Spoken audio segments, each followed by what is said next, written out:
Hello everyone, I Arvind Padiwal welcome you all on your YouTube channel Padi Classes। आज हम physics जो कि 11th class और 12th class का जो पोर्शन है, साथ में JEE, main, advanced, NEET, air force, navy और एनडीए, ये जितना भी सेक्शन है जहाँ जहाँ पे 11th और 12th की फिजिक्स यूज में ली जाती है या फिर वहाँ पे जो सब्जेक्ट लगता है उसी के रिगार्डिंग ये यूट्यूब चैनल हमने बनाया है। इसके अंदर हम 11वीं 12वीं का कोई भी बोर्ड का सेक्शन हो, यानी बोर्ड के स्टूडेंट हो, या 12वीं के बाद में जो 13 में बच्चे आते हैं, चाहे वो किसी कंपटीशन एग्जाम के लिए कोचिंग करते हो, किसी भी टाइप का एग्जाम हो, उसकी हर एक लेवल तक और हर एक तह तक जाने की कोशिश करेंगे फिजिक्स के अंदर। सबसे पहले ये चैनल स्टार्ट हुआ है, आप सबको पता है कि फिलहाल जो कंडीशन देश में चल रहा है उसके रिगार्डिंग ऑनलाइन क्लासेस जो है फिलहाल के लिए बेस्टेस्ट मोड है, तो उसी चीज़ को ध्यान में रखते हुए चैनल हमने क्रिएट किया है। इसमें हम स्टार्ट करेंगे, आज जो पहला लेक्चर है उसमें हम 12th क्लास का फिजिक्स स्टार्ट करेंगे। उससे पहले 2-4 छोटी छोटी बातें मैं आपको बता देता हूँ ताकि कैसे हम प्रोसेस में जाने वाले हैं, क्या हमारा कंटेंट रहेगा, ये सब चीज़ें हम देख के बता देते हैं। पहली बात होती है कि जो हम सिलेबस करेंगे उसके अंदर जो बच्चे देखेंगे, जो कैंडिडेट्स देखेंगे, वो चीज़ें उनको नोट कर पाएंगे या नहीं कर पाएंगे, तो उसके रिगार्डिंग हमने एक अच्छा तरीका निकालने की कोशिश की है। वो ये कि जो चीज़ भी यहाँ पे समझाने के दौरान में कंटेंट बोर्ड पे लिखा जाएगा, उसमें से कुछ बच्चे हो सकते हैं कि ये समझ वो डेवलप कर लें कि क्या चीज़ मेरे लिए लिखने लायक है, क्या चीज़ मेरे लिए लिखने लायक नहीं है। हो सकता है मैं भी बीच में आपको टाइम दे दूँ, बीच में जल्दी से मैं रब कर दूँ, तो इसी चीज़ को ध्यान में रखते हुए इसी वीडियो के डिस्क्रिप्शन के अंदर हमने हमारा पेडी क्लासेस का एक टेलीग्राम चैनल है, उसका लिंक दिया है। तो जैसे ही पहली क्लास ओवर होगी उसके बाद में उस टेलीग्राम चैनल पे इस कंटेंट का, यानी इस क्लास का जो भी मटेरियल जो आपको एज ए नोट करना जरूरी है, उसको मैं मेरे हाथों से लिखे हुए नोट्स में भी हो सकता है मैं पीपीटी भी बना के उनकी वहाँ पे पीडीएफ की फॉर्मेट में आपको अवेलेबल करवा दूंगा। तो किसी बच्चे को पैनिक होने की बिल्कुल भी ज़रूरत नहीं है। जो भी चीज़ें आप पढ़ो आराम से देखें, उसको समझें, और फिर उसके नोट्स बनाने के लिए आप टेलीग्राम चैनल जो लिंक दे रखा है उसमें उस टेलीग्राम चैनल को ज्वाइन कर लें और उसके अंदर उसके जो नोट्स हैं वो अपनी कॉपी में अच्छे से इत्मीनान से नोट कर लें। तो ज़्यादा समय जाया न करते हुए हम स्टार्ट करते हैं। आज का जो हमारा टॉपिक रहेगा वो रहेगा इलेक्ट्रोमैग्नेटिज्म,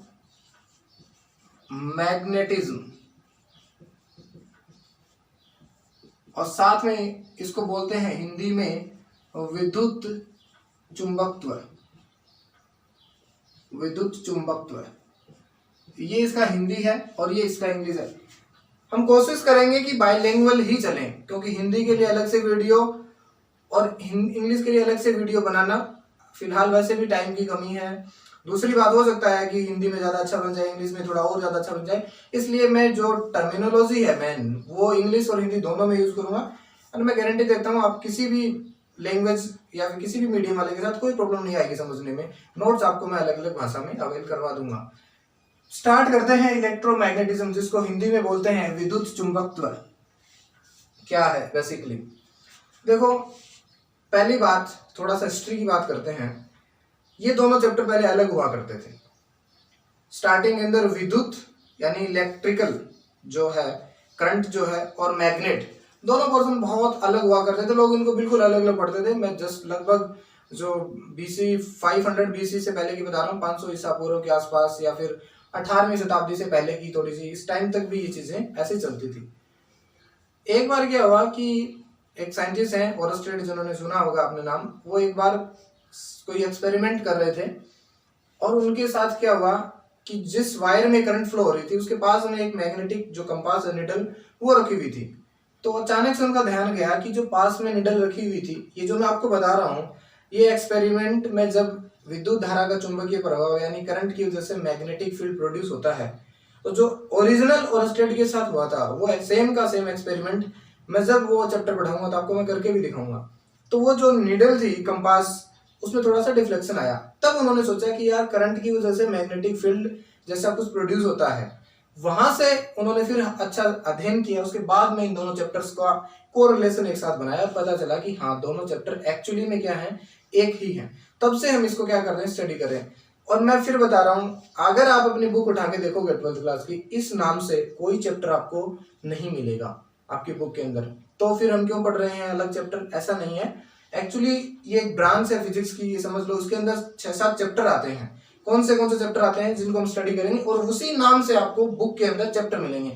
इसके अंदर आपको मिलेगा, सबसे पहले हम देखते हैं इलेक्ट्रोस्टैटिक्स। इलेक्ट्रोस्टैटिक्स यानी इसको हिंदी में बोलते हैं स्थिर वैद्युत या स्थिर वैद्युतिकी। और दूसरा करंट इलेक्ट्रिसिटी यानी विद्युत धारा।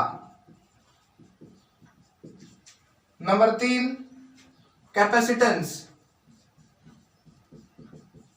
कैपेसिटेंस धारिता।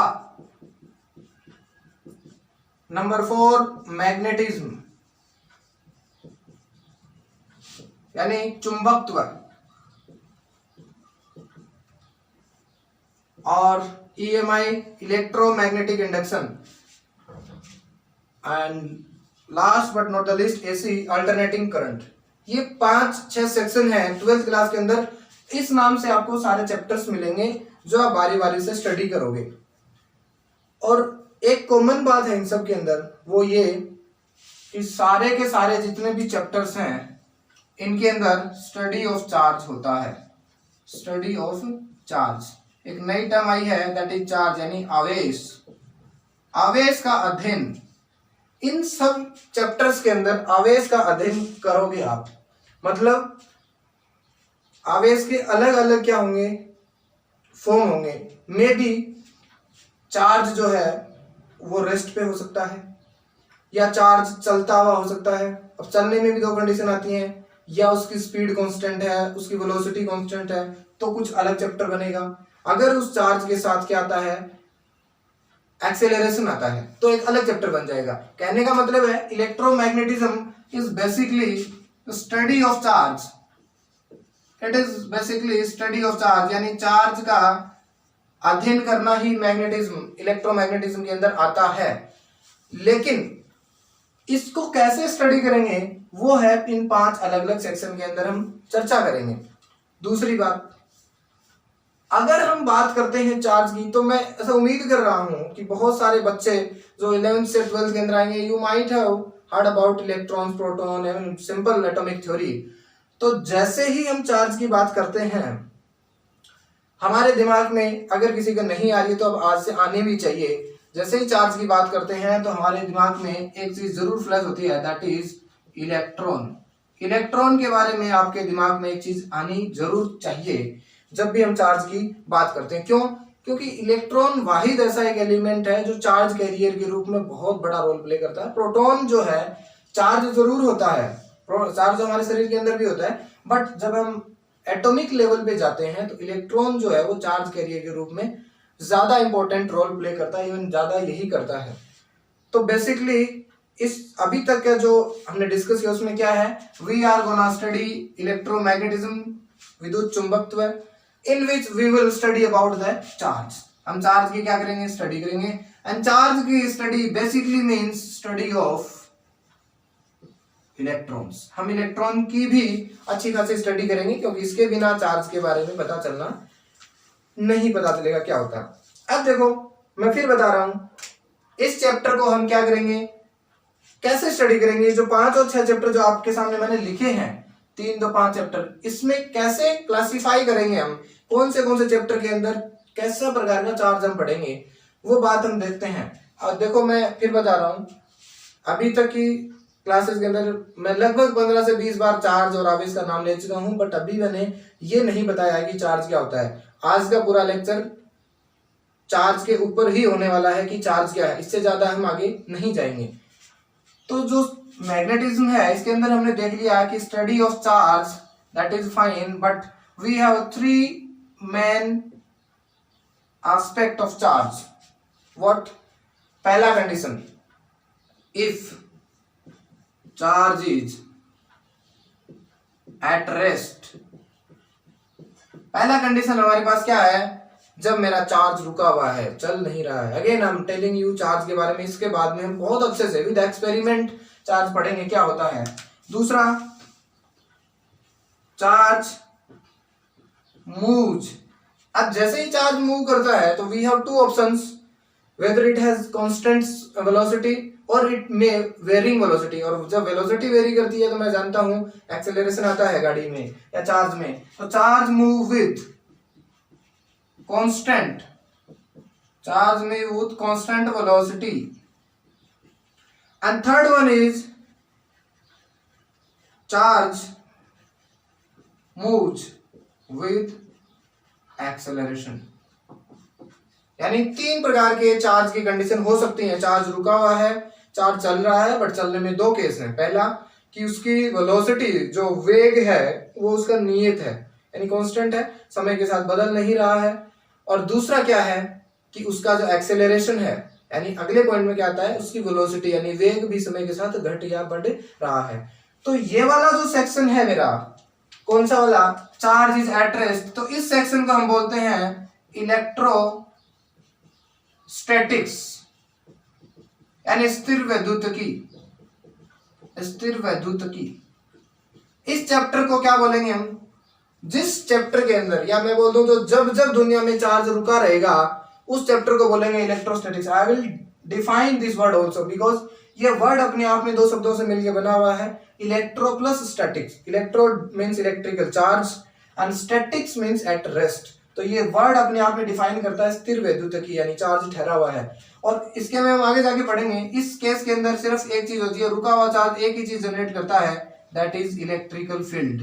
यानी इलेक्ट्रिकल फील्ड क्या होता है, will study it about later, but याद रखना एक बार के लिए, जब चार्ज एक जगह ठहरा है तो इस दुनिया में कुछ भी प्रोड्यूस नहीं होता, अपने चारों ओर एक इलेक्ट्रिकल फील्ड जनरेट करता है। मोटा मोटा ऐसा समझ लो कि उस चार्ज के चारों ओर एक ऐसा रीजन आ जाता है कि उस रीजन में कोई और चार्ज आया तो उस पर या तो धक्का लगेगा या उसको अपनी ओर खींचेगा, ऐसा कुछ होता है। बाद में हम एक्सपेरिमेंट देखेंगे क्या होता है।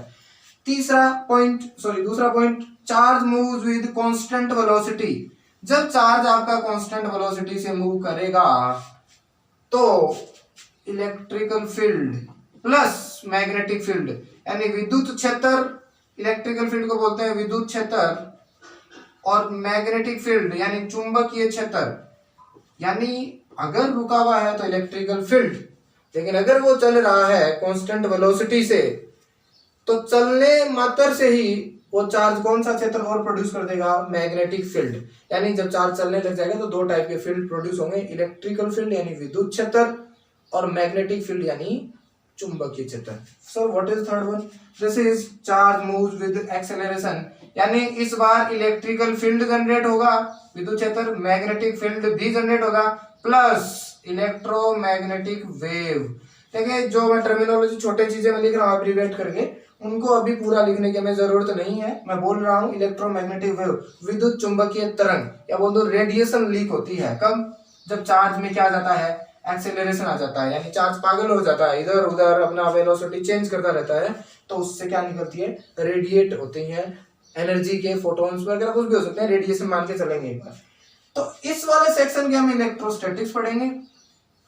इस वाले के अंदर हमारी आ जाएगी कौन सी, करंट इलेक्ट्रिसिटी आ जाएगी, और इसके अंदर हमारा कैपेसिटेंस भी आ सकता है, मैग्नेटिज्म भी आ सकता है। ये दो तीन चैप्टर हमारे आ जाएंगे।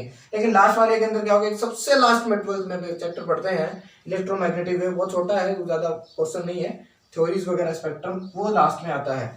तो मेजर पोर्शन अगर मैं बात करूं, मैं ये चीज क्यों समझा रहा हूं, ताकि आपके सामने एक पूरी की पूरी स्ट्रक्चर व्यू रचना 12th क्लास की आनी चाहिए कि हम क्या पढ़ने जा रहे हैं। तो हम बेसिकली ये सारा का सारा पोर्शन 12th क्लास में पढ़ेंगे, 5-6 महीने लगेंगे। मैं फिर बता रहा हूँ, अगर रोज एक क्लास आती है स्कूलिंग बेस्ड सिस्टम या कोचिंग बेस्ड सिस्टम की बात करूं तो hardly it take 5 or 6 month, अगर अच्छे से हम करना है। दूसरी बात, हम यहाँ पे काम करेंगे बहुत धीरे करेंगे, ऐसा करेंगे ताकि कोई बच्चा जीरो से उठ के आया है उसको भी किसी प्रकार की दिक्कत नहीं हो, क्योंकि समय की कोई पाबंदी नहीं है। मुझे समय हुआ मैं एक दिन में 10 क्लास भी रिकॉर्ड करके डाल सकता हूँ। तो जो लोग चाहते हैं कि हमें 1-2 दिन के अंदर सिलेबस आ जाए, उनसे मेरी दरख्वास्त है कि वो यहाँ पे गलत आए हैं। हम बहुत जीरो से करेंगे, बहुत स्क्रैच से करेंगे, but it does not mean कि हम स्कूल लेवल वाला ही करेंगे, नहीं। हाँ, कुछ पोर्शन ऐसा होगा जैसे नेवी, एयरफोर्स, एनडीए एग्जाम होते हैं, इसके अंदर एक लेवल से ज्यादा क्वेश्चंस नहीं जाते हैं या फिर कुछ पोर्शंस नहीं होता है। वो बिल्कुल मैं जो क्लास में मान लो जेई का अगर मुझे पोर्शन कोई कवर कर रहा हूँ तो मैं ऊपर लिखूंगा कि नेवी एयरफोर्स पे जो फोकस रख रहे हैं बच्चे, ऊपर पे जो चैप्टर है इस वीडियोस को स्किप कर सकते हैं, ऐसा मैं बताऊंगा। आपको जितनी सावधानी और सहूलियत हो सके वो पूरी बढ़ती जाएगी यहाँ पे। तो अभी तक हमने क्या देखा कि इस चैप्टर के अंदर, इस क्लास के अंदर, इस वीडियो लेक्चर के अंदर हम ये सारी चीजें देखेंगे। और अब हमारा जो मेन कंसर्न है, अब हमारा जो मेन चैप्टर है दैट इज इलेक्ट्रोस्टैटिक्स, वो हम स्टार्ट कर जा रहे हैं कि इलेक्ट्रोस्टैटिक्स क्या होता है। हाँ, इस नाम से आपको क्या मिलेगा, आपके बुक के अंदर, चाहे वो एनसीईआरटी किसी बोर्ड की बुक हो, उसके अंदर इस नाम से आपको क्या मिलेगा, जरूर एक चैप्टर मिलेगा दैट इज स्थिर वैद्युत तक या स्थिर वैद्युत, जो भी नाम हो सकता है आप इसको देख लें। हिंदी के अंदर और इंग्लिश के अंदर इलेक्ट्रोस्टैटिक्स बोलते हैं। सर हम पढ़ चुके हैं कि electromagnetism is the study of charge, but उसके अंदर चार्ज के 3 वेरिएंट आ गए, एक बार चल रहा है, एक बार रुका हुआ, एक बार एक्सेलरेशन के साथ चल रहा है, ठीक है।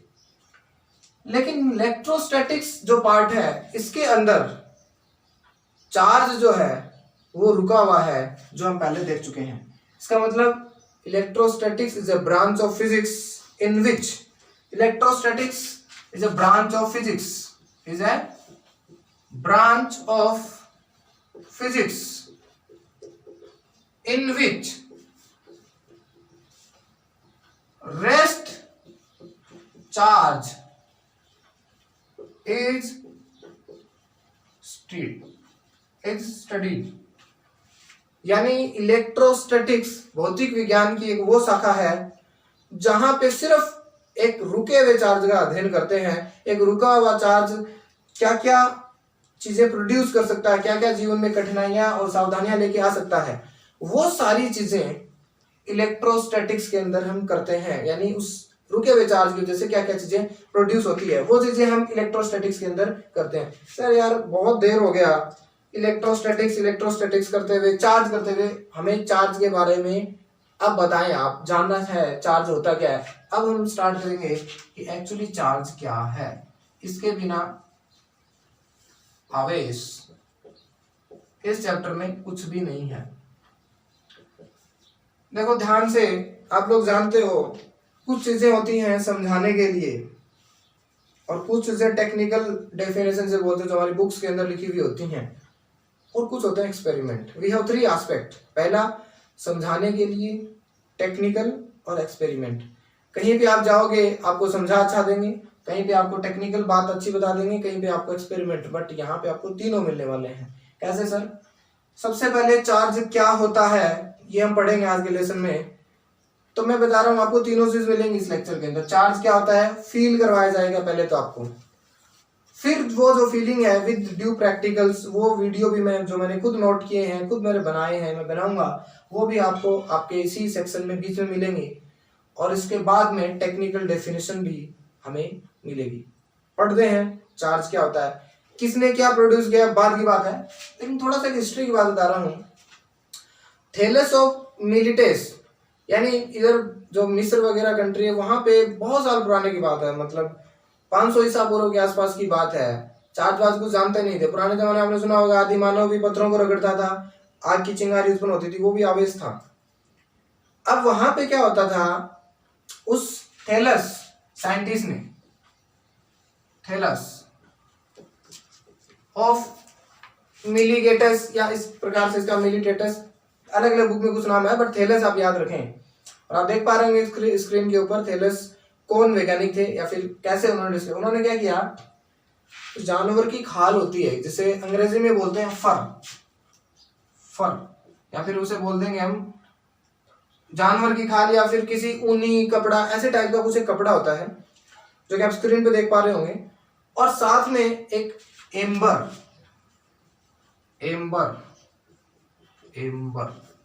इसको फर बोल दो आप, कोई इशू नहीं है।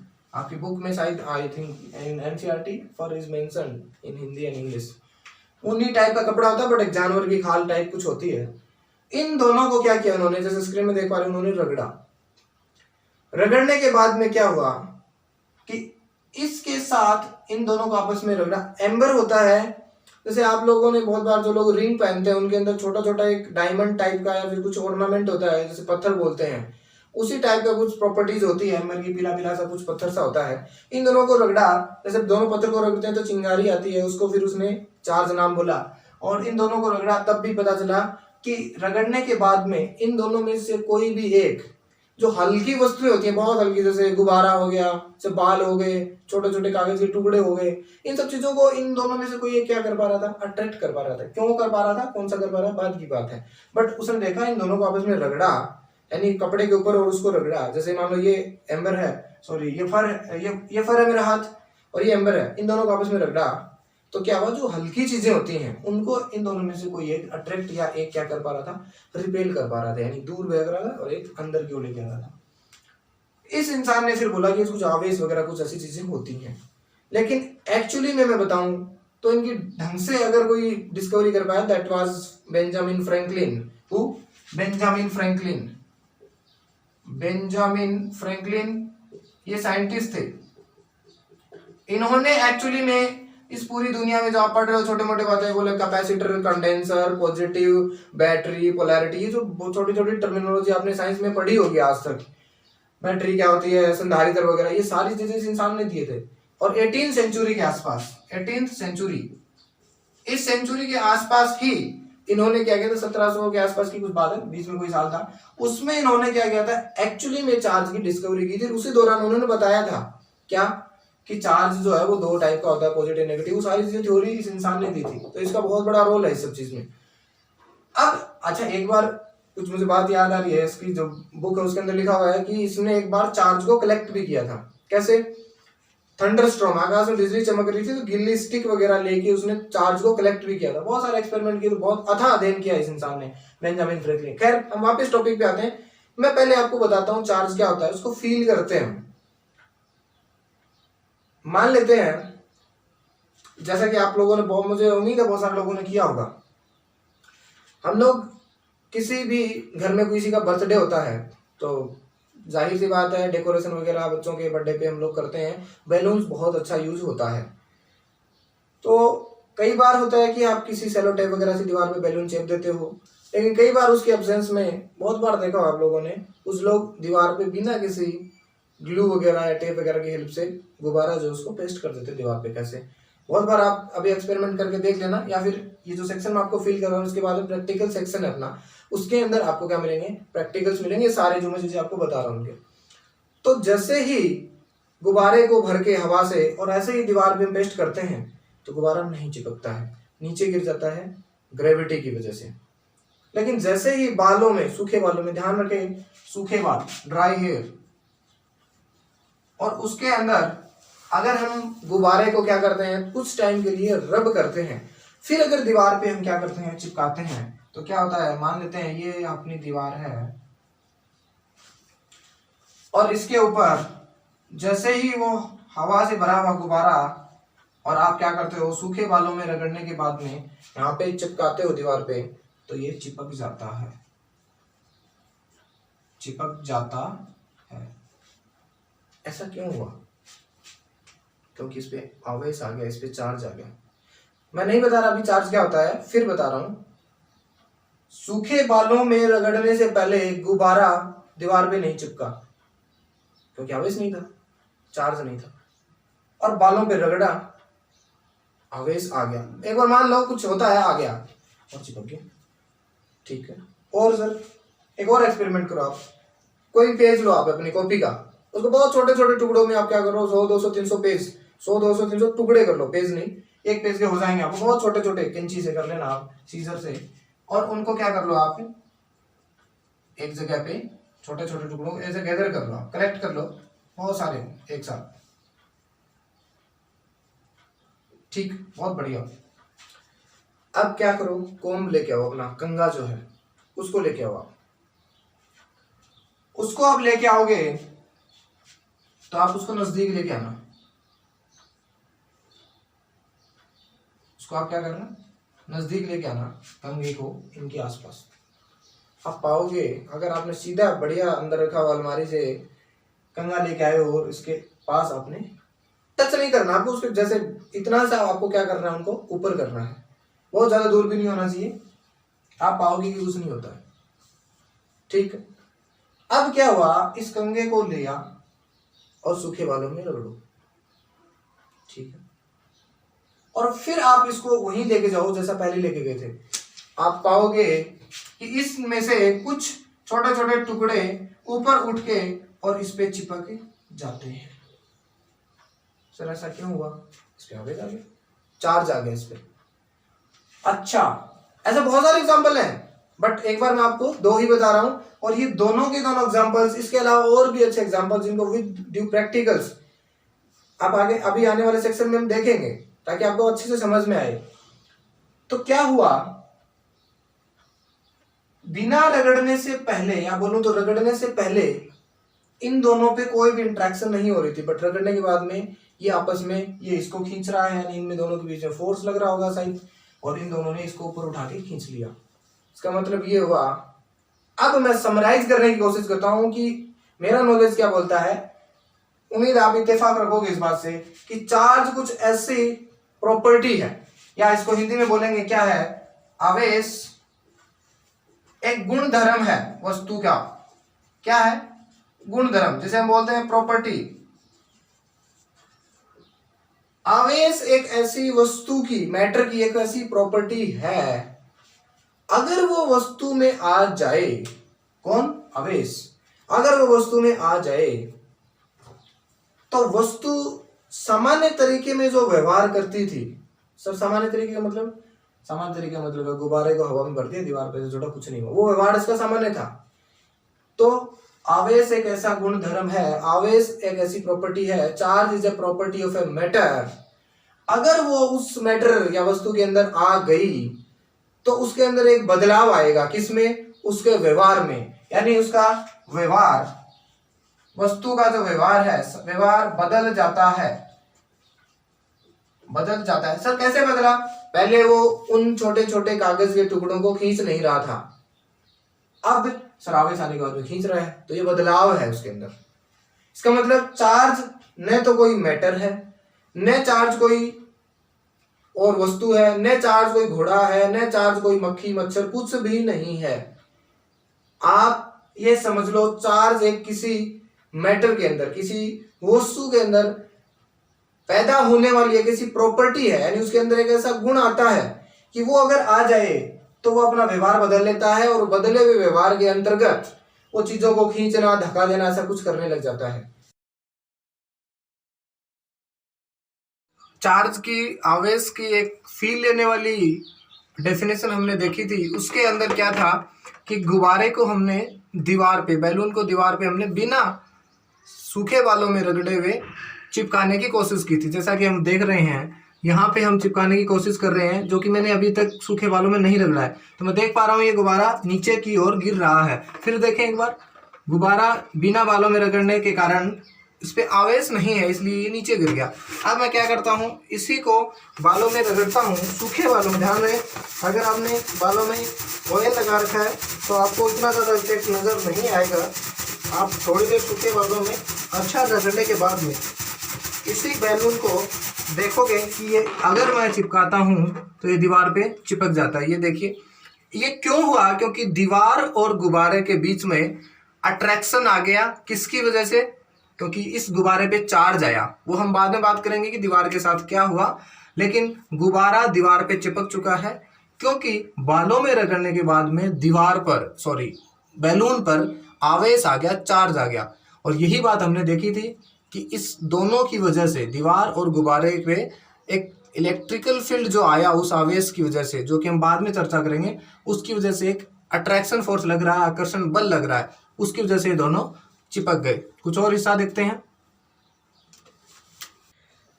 अगला एक्सपेरिमेंट जो कि हमने बोर्ड पे भी देखा था कि पहले हम कागज के बहुत छोटे छोटे टुकड़े करते हैं, जैसा कि आप देख पा रहे होंगे स्क्रीन पे। ये बहुत छोटे छोटे टुकड़े मैंने कागज के छोटे से टुकड़े किए हैं, और इनके पास में जब हम एक बिना बालों में रगड़ने से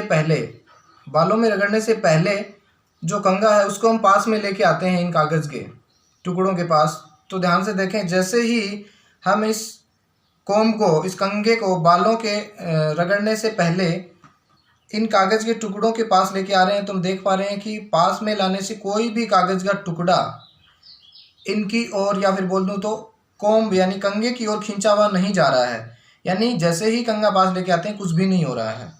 लेकिन जैसे ही इस कंघे को सूखे बालों में रगड़ते हैं, उसके बाद में जब इनके पास लेके आएंगे तब क्या होगा वो देखते हैं। तो जैसे ही इस कोम को सूखे बालों में रगड़ेंगे, सूखे बालों में जैसे ही इस कोम को रगड़ेंगे, जैसा कि आप देख पा रहे हैं, जैसे ही बालों में रगड़ने के बाद में इसको नज़दीक लेके जाते हैं, कुछ छोटे छोटे कागज़ के टुकड़े ये कोम अपनी ओर अट्रैक्ट कर चुका है और अपनी सरफेस पे पेस्ट कर चुका है। ऐसा क्यों हुआ? क्योंकि रगड़ने से पहले इस पे आवेश नहीं था और रगड़ने के बाद में इस कोम पे आवेश आ चुका है और उस आवेश ने इन छोटे छोटे कागज़ के टुकड़ों को अपनी ओर अट्रैक्ट कर लिया। बालों में रगड़ने से पहले जैसे ही हम ऊपर के हेड से इन दोनों बैलून्स को पकड़ते हैं तो देख रहे हैं कि दोनों बैलून एक दूसरे के पास पास रुके हुए नज़र आ रहे हैं।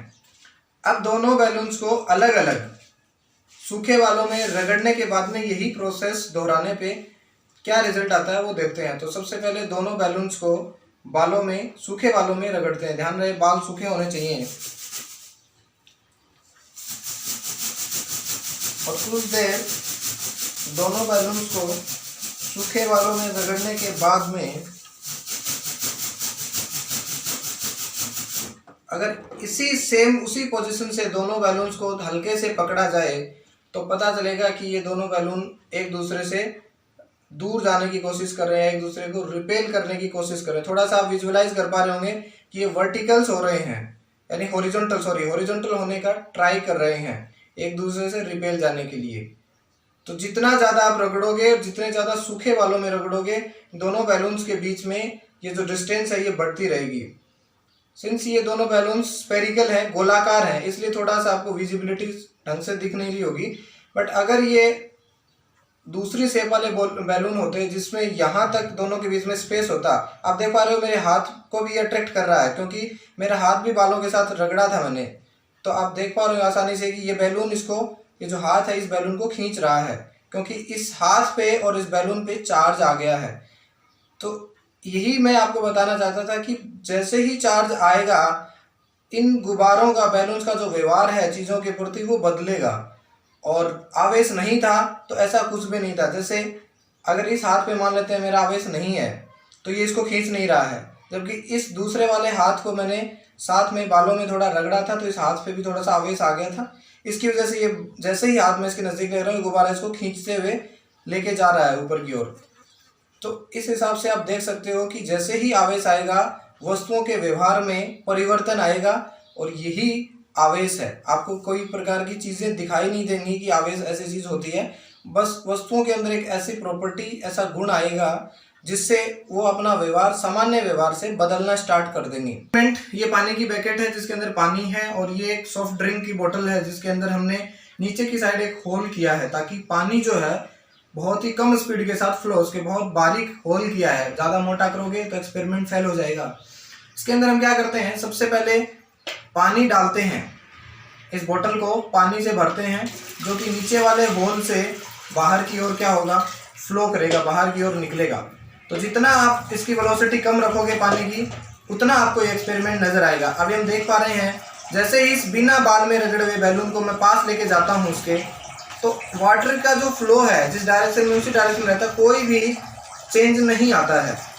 लेकिन जैसे ही इस बैलून को आप सूखे बालों में रगड़ोगे और सूखे बालों में रगड़ने के बाद में जब आप इसी बैलून को इस पानी के फ्लो के पास लेके जाओगे तब आप देखोगे कि बहुत ज़्यादा पानी का जो फ्लो है वो बदल रहा है, अपने डायरेक्शन बदल रहा है, ये गुब्बारे की ओर मुड़ने की कोशिश कर रहा है। आप लोग देख पा रहे होंगे जैसे ही स्टार्टिंग में मैंने किया था, ये पानी का जो गुब्बारा है ये बहुत ज़्यादा इसको गुब्बारे की ओर पानी का फ्लो है वो चेंज हो रहा है। ऐसा इसलिए हुआ क्योंकि रगड़ने के बाद में इस बैलून पे चार्ज आ गया और उस चार्ज ने इस पानी के अंदर जो इलेक्ट्रॉन और प्रोटॉन्स है उनको अपनी ओर अट्रैक्ट करना स्टार्ट कर दिया, जो कि इसका सामान्य से अलग व्यवहार है। सामान्य व्यवहार क्या था, जब इस पे चार्ज नहीं था तो ये पानी के इस फ्लो को बिल्कुल भी अट्रैक्ट नहीं कर पा रहा था। अब जैसे ही देखना आप, मैं जैसे नज़दीक लेके आता हूँ ये थोड़ा खींच रहा है इसको अपनी ओर। तो यही है आवेश की प्रॉपर्टी। जैसे ही किसी वस्तु पे आवेश आएगा चीज़ों को खींचना या धक्का देना स्टार्ट कर देगा।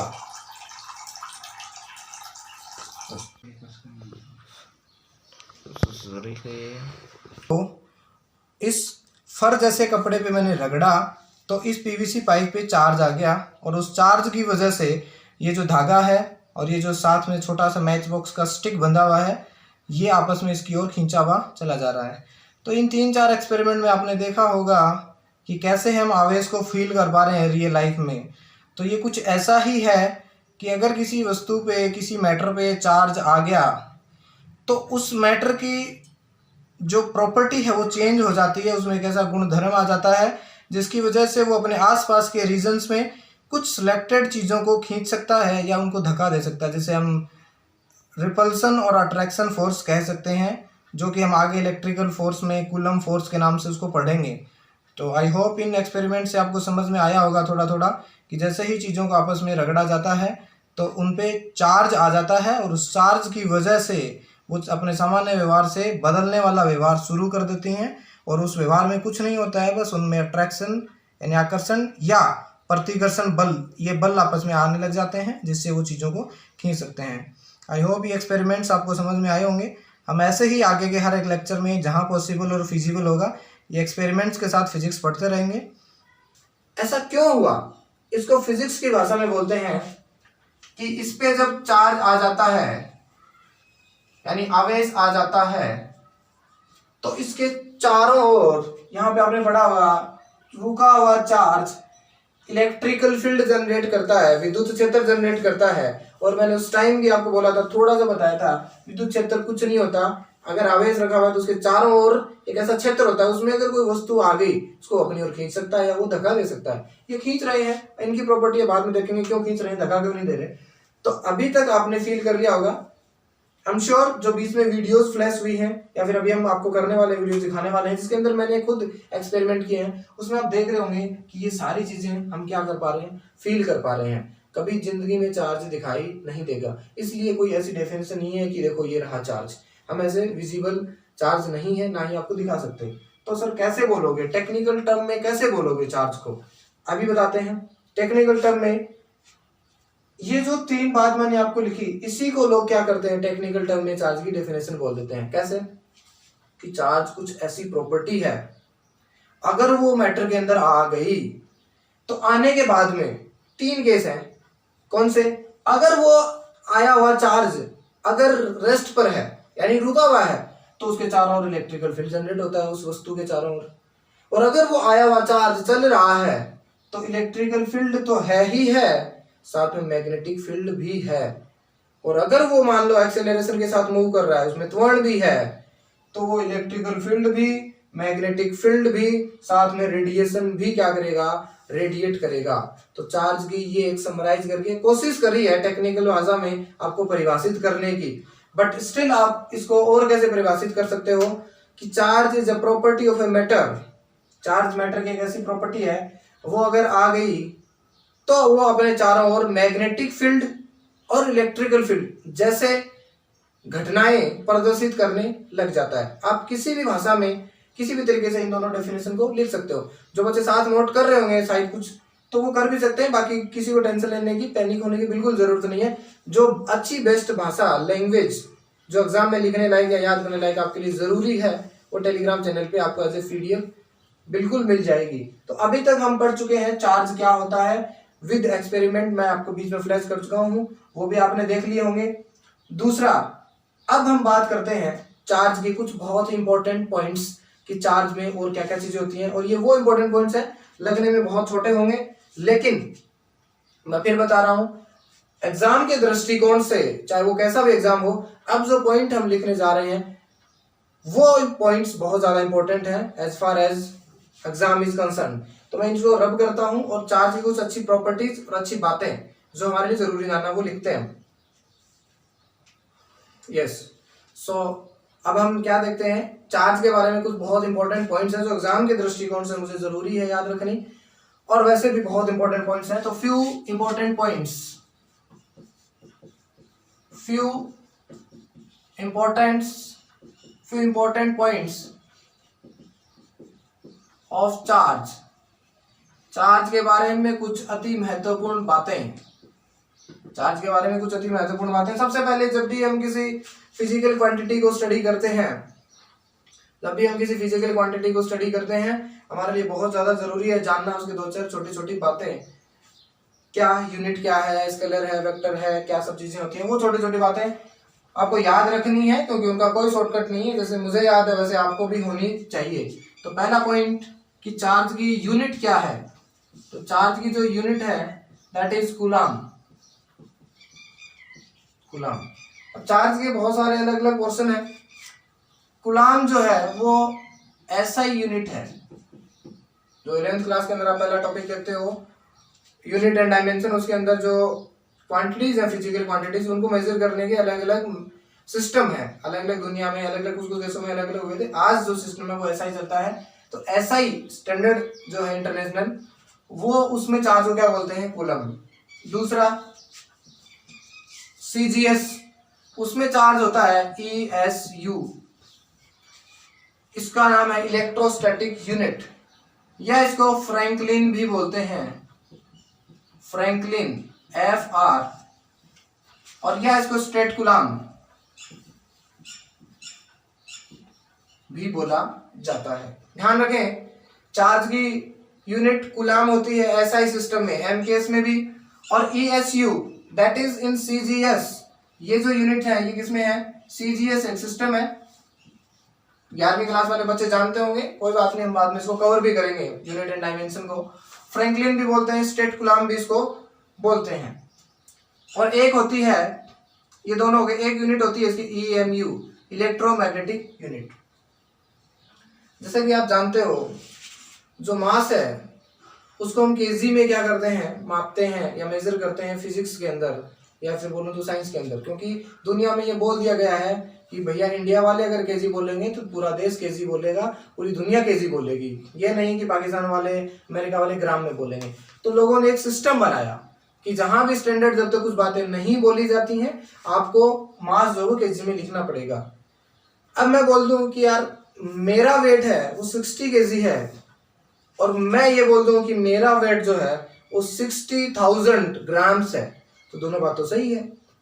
इसका मतलब सर क्या कहना क्या चाहते हो आप, सीधा बोलो। बात ये है कि 60,000 ग्राम इक्वल टू 60 केजी। हाँ सर बहुत आसान बात है, जानते हैं। इसको बोलते हैं MKS, इसको बोलते हैं CGS।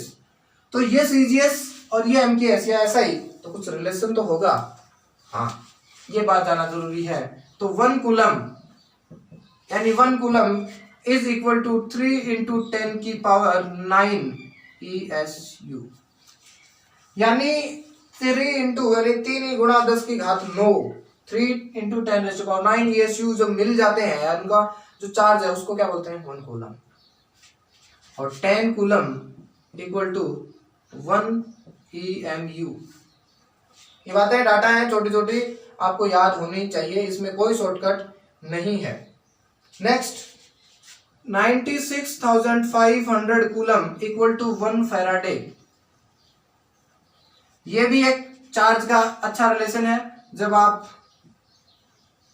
करंट इलेक्ट्रॉन्स के बहने से, इलेक्ट्रॉन के एक दूसरी जगह जाने से बहती है, लेकिन जब आप इलेक्ट्रोलाइट्स की बात करते हैं, हम जो विद्युत अपघट्य होते हैं उनके अंदर जब हम चार्ज या फिर बोल दो तो करंट की जब बात करते हैं, वो जो करंट होती है वो इलेक्ट्रॉन्स के बहने से नहीं, वो क्या होती है, आयंस के एक जगह से दूसरी जगह जाने से होती है। तो वहां पे जो है उस करंट को किसी फैराडे के फॉर्मेट में दी जाती है। वो एक साइंटिस्ट थे, उनको ट्रिब्यूट है छोटा सा, बट ये और ये लगभग यही होता है, बट एग्जैक्ट होता है 96,485.33 कूलम होता है। इसके इक्वल क्या होता है, 1 फैराडे होता है। ये बातें मुझे ध्यान होनी चाहिए। और सब छोटी छोटी और बातें हाँ बिल्कुल देखेंगे। Scalar charge is a scalar quantity. Scalar होता है अदिश, चार्ज की कोई दिशा विशा की कोई जरूरत नहीं है, चार्ज एक अदिश राशि होती है। ये इंपॉर्टेंट पॉइंट्स हैं, आप नोट करें बिल्कुल, अभी साथ में बाद में मिल जाएंगे, ये बातें एग्जाम में पूछी जाती हैं। अब देखो, अब ध्यान से देखें, या फिर जब हम इसको फील कर पाते हैं, आगे मैं क्वेश्चंस करवाऊंगा आपको, क्योंकि इलेक्ट्रॉन्स के निकलने से ही चार्ज आते हैं।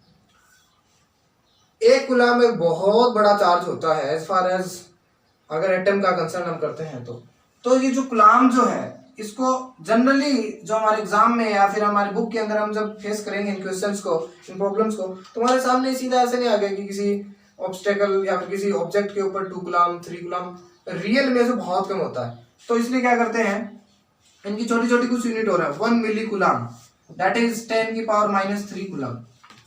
ये छोटे छोटे मैथ्स, छोटे छोटे फिजिक्स जो मिली सिली जितने भी आप जानते होंगे, नहीं तो आप यहाँ से सीख जाएंगे धीरे धीरे, कोई इशू नहीं है। 1 micro coulomb that is 10⁻⁻⁶ coulomb. क्योंकि एक कूलम बहुत बड़ा होता है इसलिए इसको छोटा छोटा लिखते हैं। ऐसे एग्जाम में आएंगे, कॉपी में आएंगे, बुक में आएंगे, एग्जाम में आएंगे, तो हमें पता होना चाहिए इसके बराबर कितना क्या होता है, क्योंकि स्टैंडर्ड यही है। दूसरा 1 nano coulomb that is 10⁻⁹ coulomb. 1 pico coulomb that is 10 की पावर -12 कूलम। ये छोटी छोटी बातें, क्योंकि फिजिक्स के अंदर milli, micro, nano, angstrom, pico, fermi, ये सब छोटी छोटी टर्मिनोलॉजी हैं जो आप बाय द टाइम सीखोगे। एक किसी न किसी दिन हम किसी लेक्चर में कवर भी कर लेंगे इनको। सॉरी, ये छोटी बातें आपको ध्यान होनी चाहिए, इसके बारे में ये चीजें भी थोड़ी थोड़ी मुझे ध्यान होनी चाहिए। ठीक, अब हम चार्ज की सबसे बेस्ट प्रॉपर्टी के बारे में बात करने जा रहे हैं जो बेंजामिन फ्रैंकलिन ने बोली थी। क्या कि चार्ज 2 टाइप का होता है। चार्ज कितने टाइप का होता है? 2 टाइप का होता है। तो अब जो पोर्शन हम बता रहे हैं वो बहुत इंपॉर्टेंट है। What is that? Charge is of 2 types. Charge 2 प्रकार का होता है। फर्स्ट धनावेश एंड नेक्स्ट ऋणावेश। That is positive charge and this is negative charge. क्या होता है सर? अभी बताते हैं और अच्छा समझेंगे भी इसको क्या होता है। ध्यान दें, मैं एक बात लिख रहा हूं, क्योंकि आप जानते हो किसी भी मैटर के अंदर इलेक्ट्रॉन्स होते हैं, प्रोटॉन्स होते हैं, न्यूट्रॉन्स होते हैं। एक बार के लिए आप सोच करेंगे अभी, धनावेश कब आता है? अगर नंबर ऑफ प्रोटॉन और नंबर ऑफ इलेक्ट्रॉन, ये क्या है? N P, number of proton in any वस्तु, number of electron in any वस्तु। अगर प्रोटॉन ज्यादा हो गए इसका मतलब वो क्या हो जाएगा? धनावेश। कितने भी हो मुझे नहीं फर्क पड़ता, 1 2 3 4 5 जितने प्रोटॉन ज्यादा हो, प्रोटॉन ज्यादा होने चाहिए, तो क्या हो जाएगा? वो धनावेश हो जाएगा। ठीक है सर, बहुत बढ़िया। और इसका उल्टा, अगर इलेक्ट्रॉन ज्यादा हो जाए प्रोटॉन से तो क्या हो जाएगा? ऋणावेश। ठीक है सर, फाइन। क्यों? क्वेश्चन क्या है? ऐसा क्यों? आखिर ऐसा क्यों बोला गया? प्रोटॉन ज्यादा हो जाता है तो उसको पॉजिटिव और इलेक्ट्रॉन ज्यादा तो उसको नेगेटिव। व्हाई डू वी से लाइक दैट? इसके लिए समझना जरूरी है, और एक बार समझ गए कभी भूलोगे नहीं, इतना मैं बता रहा हूं। अभी इसकी पूरे कॉन्सेप्ट को समझाने के लिए मैं एक छोटे से कॉन्सेप्ट की और हेल्प लूंगा, दैट इज एटम थ्योरी, परमाणु सिद्धांत। परमाणु सिद्धांत ये इस चैप्टर का हिस्सा नहीं हो सकता है, बट आपको समझाने के लिए एटम थ्योरी, इसको मैं क्या करूंगा, इसकी मैं सहायता लूंगा। एटम थ्योरी क्या बोलती है? बहुत आप लोगों ने पढ़ा होगा 11वीं में 10वीं में भी 9वीं में भी आ जाता है। माना गया कि एटम जो है वो एक गोलाकार आकृति का होता है, ठीक, और इसके अंदर एक न्यूक्लियस होता है, नाभिक, और वो बीच में, और उसमें प्रोटॉन होते हैं और न्यूट्रॉन होते हैं और इलेक्ट्रॉन। सर इलेक्ट्रॉन इस नाभिक के चारों ओर चक्कर लगाते हैं इन द ऑर्बिट्स। ऑर्बिट यानी कक्षक जिसे बोलते हैं हम, ऑर्बिट, उसमें यानी इनको ऊर्जा स्तर बोलते हैं। हर एक ऊर्जा स्तर की क्या होती है, सॉरी, हर एक जो कक्ष होता है इसके चारों कक्षक, उसकी निश्चित ऊर्जा होती है, एनर्जी होती है, उसको बोलते हैं एनर्जी ऑर्बिट। उसके अंदर वो क्या लगाते हैं? चक्कर लगाते हैं। मान लेते हैं ये पहला जो न्यूक्लियस है उसके जस्ट बाहर होता है फर्स्ट ऑर्बिट, और उसके बाद में होता है सेकेंड ऑर्बिट, ऐसे करके बहुत सारे क्या होते हैं और इलेक्ट्रॉन्स इसके अंदर डिसाइड होते हैं या फिर रखे रहते हैं। अब हम इस कॉन्सेप्ट को समझने के लिए एक रियल एटम का क्या करते हैं, एग्जांपल लेते हैं, जो कि क्या है 12 मैग्नीशियम 24 है। ठीक है, ये क्या है, ये सर एक एटम को रिप्रेजेंट करने का तरीका है कॉपी पेन पर, ताकि इसको लिखते ही लोग समझ जाएं इसके बारे में क्या क्या जानकारी मुझे दी गई है। हमें कैसा पता चलेगा, अगेन मैं बता रहा हूँ ये चीजें छोटी हैं, बट नेवी एयरफोर्स जैसे एग्जाम है या फिर बोर्ड वाले एग्जाम है और नीट में भी हो सकता है, ये बहुत बड़े कॉन्सेप्ट हैं, या फिर बोलो दिखने में बहुत छोटा होगा बट एग्जाम के दृष्टिकोण से 1-1.5 नंबर आप आराम से इससे सेव कर सकते हो। ऐसा लिखा हुआ मिलेगा और पूछ लेगा आप बताओ इनके अंदर कितने प्रोटॉन्स हैं, बताओ कितने इलेक्ट्रॉन्स हैं, कितने न्यूट्रॉन्स हैं। तो वो कैसे ध्यान रखना, जब भी किसी एटम को ऐसे लिखा हुआ हो, एक तो जो नंबर है वो उसके पैरों में लिखा होगा और एक उसके क्या होगा, हेड पे लिखा हुआ होगा। तो जो पैरों में लिखा हुआ है उसको बोलते हैं नंबर ऑफ प्रोटॉन्स, या इसको बोलते हैं एटॉमिक नंबर। दो तरीके से आपसे क्वेश्चन पूछा जा सकता है, एटॉमिक नंबर यानी परमाणु क्रमांक, कि इस एटम का परमाणु क्रमांक बताओ, तो जो नीचे लिखी वो चीज परमाणु क्रमांक, और परमाणु क्रमांक डिफाइन ही ऐसे हुआ है कि number of proton is known as atomic number. और सर ये वाला है number of proton plus number of neutron, और इसको बोलते हैं atomic mass number, atomic mass number, परमाणु द्रव्यमान संख्या। यानी इस प्रैक्टिकल क्वेश्चंस के अंदर इन दोनों का सम कितना आया सर 24। और सर आप बता चुके हो कि नीचे वाली चीज तो प्रोटॉन होती है और प्रोटॉन प्लस न्यूट्रॉन कितना 24। तो दो डाटा तो मेरे पास आ गए, इस एटम का number of proton equal to 12, number of neutron equal to what, right 12। तो सर नंबर ऑफ इलेक्ट्रॉन कितना वही बताते हैं 12। कैसे, इलेक्ट्रॉन की तो कुछ है ही नहीं चर्चा, फिर भी कैसे पता चला। देखिए इसके ऊपर कोई भी चार्ज वगैरह प्लस माइनस नहीं लिखा है, तो आप ऐसा समझेंगे कि ये उदासीन है, ये न्यूट्रल है। और जब न्यूट्रल एटम की बात की जाती है तो उसका एक ही प्रिंसिपल है, एक ही सिद्धांत है कि there will always be equal amount of electrons and proton in any neutral atom. यानी एक उदासीन परमाणु के अंदर हमेशा प्रोटॉन और इलेक्ट्रॉन क्या होते हैं, बराबर। तो सर इलेक्ट्रॉन कितने हो गए, बराबर हो गए 12। ठीक है, अभी तक हम पहुंच नहीं पाए जहां पे हम समझना चाहते थे। हम समझ क्या रहे हैं कि आखिर ऐसा क्या वजह है कि धनावेश के अंदर प्रोटॉन ज्यादा होते हैं, क्योंकि एग्जाम में कंफ्लिक्ट आ सकता है, क्वेश्चंस में प्रॉब्लम आ सकती है। तो इसलिए कॉन्सेप्ट क्लियर करना बहुत जरूरी है कि ये सब चीजें कैसे कही जाती हैं। तो अभी तक आप समझ गए कि एक एटम के अंदर प्रोटॉन, इलेक्ट्रॉन और न्यूट्रॉन की इतनी संख्या होती है, वो मैंने देख लिया। अब हम देखेंगे कि कितने इलेक्ट्रॉन्स ज्यादा कम होने से ये चीजें होती हैं। तो आप एक काम करो कि इसके अंदर 12 इलेक्ट्रॉन है, तो पहले तो ये बताओ इलेक्ट्रॉन की जो पोजीशन है, यानी बाहर रहेंगे इधर इधर इधर, कैसे रहेंगे? क्या आर्बिट्रेरी बात है, मन में उतने इलेक्ट्रॉन्स हम बाहर वाले ऑर्बिट में रख सकते हैं, या फिर डिसाइड करना पड़ेगा? आप सोचे 1 मिनट के लिए, तब तक मैं पानी पीता हूं।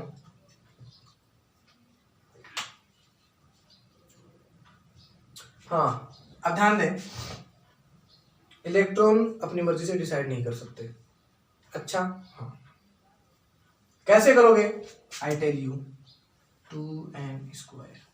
सर ये क्या है? It is a formula which will help you to count number of electrons which is to be settled out in this orbit. इस ऑर्बिट के अंदर कितने इलेक्ट्रॉन आएंगे ये आपको फॉर्मूला बताएगा। कैसे? n क्या है sir? n is number of cell. ये जो ऑर्बिट है उसको सेल भी बोलते हैं। तो n की जगह अगर आपने 1 पुट कर दिया, ये केमिस्ट्री की बात है, मैं फिर बता रहा हूं आपको। n की जगह आपने 1 पुट कर दिया, इसका मतलब है पहली सेल जो है उसके अंदर इलेक्ट्रॉन्स आएंगे।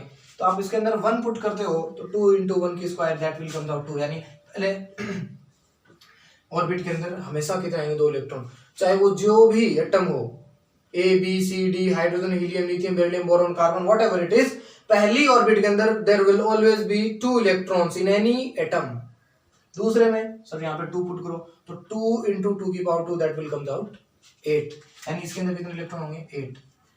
अब मैं जानता हूं कि दूसरे ऑर्बिट के अंदर मैंने 8 इलेक्ट्रॉन भर दिए, 3 4 5 6 7, ठीक। और 2 पहले वाले के अंदर है 10, लेकिन सर हमारे पास मैग्नीशियम में 12 इलेक्ट्रॉन थे, 2 कहाँ आएंगे? 2 सर बाहर वाले में आएंगे। ठीक, अब क्या बाहर वाले में 2 ही आएंगे? नहीं, अरे है ही 2 तो 2 ही आएंगे, बाकी 3 इसका पुट करेंगे तो 3 × 3 9 2 18 18 इलेक्ट्रॉन आ सकते हैं थर्ड सेल के अंदर, लेकिन हमारे पास जितने हैं उतने हैं। अब मान लेते हैं क्या कि इन 2 में से एक इलेक्ट्रॉन निकाल लेंगे। अब देखो मैं आपको फिर बताऊंगा कि ये इलेक्ट्रॉन क्यों निकलता है। इन दोनों में से एक इलेक्ट्रॉन निकलेगा और उस इलेक्ट्रॉन को क्या करते हैं हम बाहर निकाल लेते हैं, यानी आउट कर दिया उस इलेक्ट्रॉन को हमने। उस इलेक्ट्रॉन को क्या कर दिया हमने? आउट कर दिया, यानी उससे एटम से बाहर निकाल दिया। ठीक, एक बार मैं इसको रब करता हूं। यस, वहां से एक इलेक्ट्रॉन हम क्या करते हैं? बाहर करते हैं। तो इसको मैं यहां पे ले आता हूं, यानी एक इलेक्ट्रॉन जो है उसको हमने क्या कर दिया? आउट कर दिया। ठीक, अब मैं वापस आपको रोल बैक करता हूं। इलेक्ट्रॉन निकालने से पहले नंबर ऑफ प्रोटॉन कितने थे सर? 12, और नंबर ऑफ इलेक्ट्रॉन कितने? 12। ठीक, अब मैं आपको एक बात बताऊं छोटी सी। इलेक्ट्रॉन और प्रोटॉन हमेशा चार्ज पार्टिकल है। क्या सर? इलेक्ट्रॉन और प्रोटॉन पे चार्ज होता है, आवेश होता है, जो मैंने अभी आपको बताया नहीं है, अब बता रहा हूं क्या होता है। जो चार्ज ऑफ इलेक्ट्रॉन है दैट इज -1.6 × 10⁻⁻19 कूलम। ये इलेक्ट्रॉन का चार्ज है। माइनस क्या सर? मैं फिर बता रहा हूँ, ऋणावेश और धनावेश का चक्कर है। इलेक्ट्रॉन पे बोला गया ऋणावेश और प्रोटॉन पर दैट इज +1.6 × 10⁻⁻19 कूलम। ठीक है सर, बहुत बढ़िया। सर हम देख पा रहे हैं कि दोनों के अंदर चार्ज जो है वो मैग्नीट्यूड में इक्वल है। मैग्नीट्यूड में इक्वल, आप देख सकते हैं क्वांटिटी देखें, ये और ये दोनों क्या हैं? सेम है। तो बात ये है, अगर क्वांटिटी दोनों की सेम है तो इसका मतलब ये हुआ कि नेचर अलग है। तो मेरा इंटरेस्ट कहाँ है? मेरा इंटरेस्ट है जब आपने एक इलेक्ट्रॉन निकाला उससे पहले इस एटम पे चार्ज बताओ टोटल जोड़ के। तो सर टोटल चार्ज तो होगा Q of E plus Q of P बराबर बोलो क्या रहे? टोटल। हाँ बिल्कुल। तो सर एक इलेक्ट्रॉन का अगर ये है, मैं आपको छोटा और करता हूँ, एक काम करता हूँ, इसको विज्ञान में फिजिक्स में साइंस वाले बोलते हैं, इसको बोलते हैं E। E क्या होता है? 1.6 × 10⁻⁻19 कूलम। देखो मैंने इसको लिखा, मुझे समय भी लगा, थोड़ा मेरा इंक भी खर्च हुआ, इसलिए इसको हमने क्या कर दिया? छोटा माने, इसको जो छोटा ही बोलेंगे, छोटा ही बोलेंगे। और ये स्टैंडर्ड है, ऐसी बात नहीं है कि मैं अपनी मर्जी से करूँ, स्टैंडर्ड है, तो आप इसको E माने। इसका मतलब इलेक्ट्रॉन पे चार्ज कितना हुआ सर? इसको आपके हिसाब से तो -E हुआ। हाँ बिल्कुल। और प्रोटॉन पे सर इस पे वापस E। तो अब हम इसको ऐसे लिखेंगे एक बार ताकि ज्यादा समय न लगे।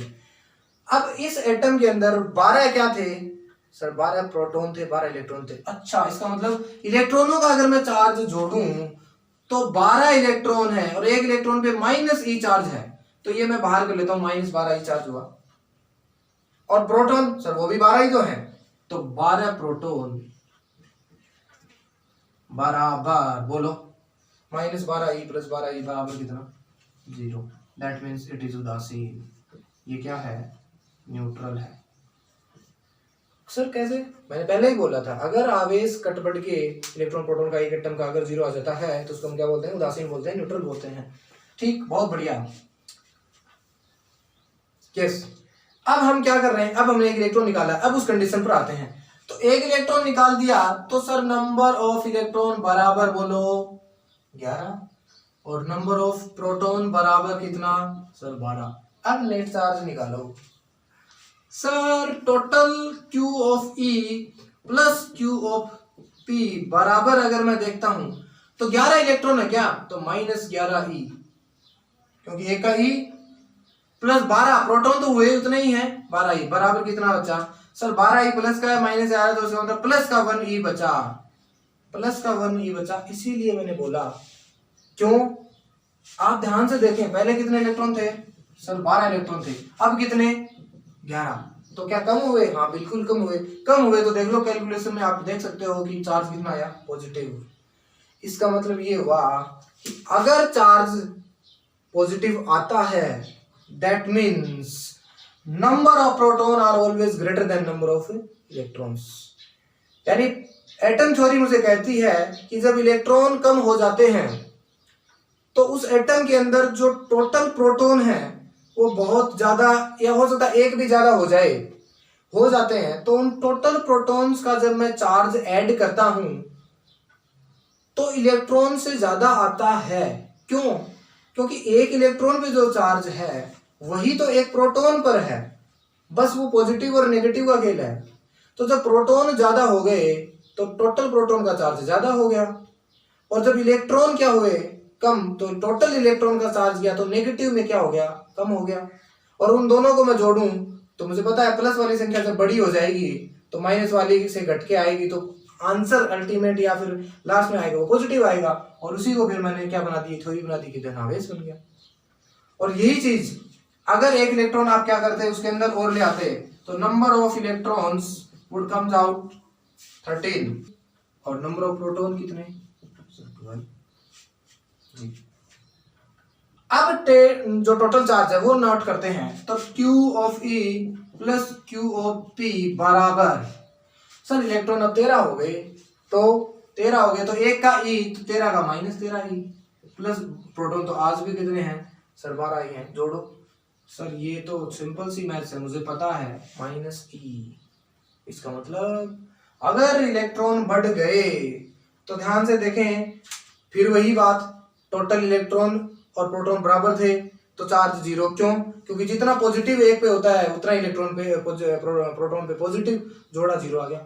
और जो चीज बढ़ेगी उसका हिस्सा बढ़ेगा, और उसका हिस्सा बढ़ेगा इसलिए नेगेटिव वाला बढ़ गया तो ओवरऑल चार्ज डोमिनेट कौन सा करेगा, नेगेटिव वाला करेगा, क्योंकि जितना ज्यादा बढ़ेगा वो ही बैलेंस होके चार्ज आता है उस पर, क्योंकि जो बराबर रहेगा वो तो एक दूसरे को बैलेंस कर देंगे। तो सर थ्योरी ये बोलती है कि अगर नंबर ऑफ प्रोटॉन ज्यादा है तो that will positive charge, and number of electron ज्यादा है तो दैट इज नेगेटिव चार्ज।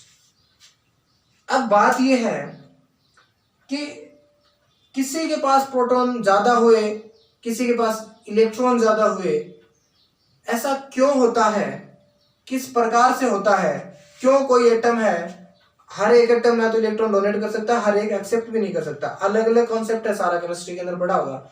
लेकिन फिर भी जितना मैं आपको बता सकूंगा आगे वाले वीडियोस के, आगे वाले लेक्चर के अंदर, ये मैं बताने की कोशिश करूंगा कि क्यों आखिर कुछ एटम परमाणु इलेक्ट्रॉन डोनेट ही कर पाते हैं, क्यों आखिर कुछ एटम इलेक्ट्रॉन एक्सेप्ट ही कर पाते हैं, और क्यों बीच वाले ऐसे हैं जो दे भी सकते हैं और ले भी सकते हैं। वो सेक्शन हम आगे की ओर देखेंगे। फिलहाल इस वीडियो के अंदर हमने क्या पढ़ा है, हमने ये जाना है कि आगे के इस चैनल पे, जो हमारा चैनल है, मैं इसको आपका चैनल ही बोलूंगा क्योंकि आप इसे आगे लेके जाओगे अगर आपको अच्छा लगता है तो।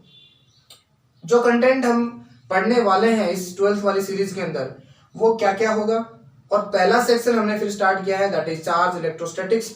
उसके अंदर हम बहुत सिंपल चीजें पढ़ी है दैट इज चार्ज, जिसको हमने कहां से देखा है, हमने उसको फील भी किया है बोर्ड पे, हमने उसको प्रैक्टिकल भी देखे हैं करके, और हमने फिर उसकी टेक्निकल डेफिनेशन भी देखी है। और जितना हो सके उसको डीप में लेके जाने की हमने एक चार्ज नामक पार्टिकल, एक चार्ज छोटा सा वर्ड, उसको कोशिश करी है। और छोटी छोटी चार्ज की बातें हैं जो एग्जाम के दृष्टिकोण से मेरे लिए महत्वपूर्ण है, आपके लिए महत्वपूर्ण है, उनको हमने स्टडी किया है। तो अभी तक हमने चार्ज की छोटी छोटी बातें ही करी हैं। आगे की वीडियोस में चार्ज से रिलेटेड प्रॉपर्टीज, चार्ज कैसे प्रोड्यूस होता है, वो सारी चीजों को बहुत अच्छे से और प्रैक्टिकल से हम फिर उसको देखेंगे। तब तक के लिए इस लेक्चर के जो नोट्स हैं वो आपको पीडीएफ के फॉर्मेट में आपको टेलीग्राम चैनल पे मिल जाएंगे। आप जैसे ही वीडियो अपलोड होता है उसके बाद में हम उसको वहां पे अपलोड कर देते हैं, तो आप टेलीग्राम चैनल का जो लिंक है नीचे डिस्क्रिप्शन में उसको देखें और उसको वहां से डाउनलोड करें। और इसके साथ साथ एक और लास्ट इंपॉर्टेंट बात यह है कि हम अकेला 12th क्लास नहीं कर रहे हैं। विद इन 1-2 डेज हम 11th क्लास भी साइमल्टेनियसली पैरेलल इसके साथ स्टार्ट कर देंगे। बेसिक से स्टार्ट करेंगे 11th क्लास वाले। और जिन बच्चों को प्रॉब्लम्स आती है वीडियोस देखने में कि कौन सा वीडियो कहाँ मिलेगा, तो आप चैनल पे जब जाओगे तो वहाँ पे एक प्लेलिस्ट नाम का ऑप्शन है, वहाँ पे आपको प्लेलिस्ट मिल जाएगी 11th क्लास की अलग से और 12th क्लास की अलग से।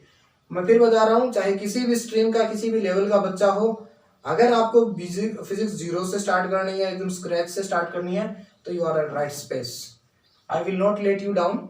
ये सब चीजें जो हम कर रहे हैं बहुत काम की चीजें हैं और आगे ऐसे ही हम करते रहेंगे। तब तक के लिए देखते रहें, पढ़ते रहें और सेफ रहें, घर पे रहें। Thank you for watching.